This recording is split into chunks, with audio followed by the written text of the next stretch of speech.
దేవుని మందిరం తలుపులు ఏం చేశాడని తెరచాడు. అంటే దేవుని మందిరం ఏం చేయబడి ఉంది? మూయబడిపోయింది. ఈయన రాజు అయిన తర్వాత ఆయన దృష్టి దేని మీదకి వెళ్ళింది చెప్పండి? దేవుని మందిరం మీదకి వెళ్ళింది.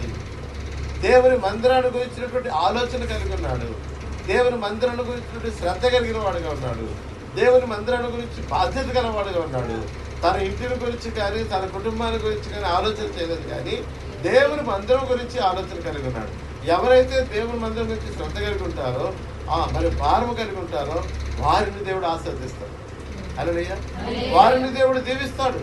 దేవుని మందిరం విషయంలో బాధ్యత కలిగి ఉండాలి. కాబట్టి తలుపులు తెరిచాడు ఈయన.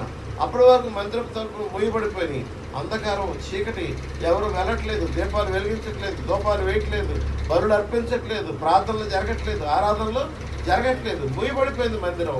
అయితే హిజ్కియా చేసిన మొట్టమొదటి పని ఏంటంటే దేవుని మందిరం తలుపులు తెరిచాడు. రెండవది బాగు చేశాడు. ఏం చేశాడమ్మా? అంటే మందిరం ఏమైపోయింది? పాడైపోయింది. దావీదు కూడా అంటాడు, దేవుని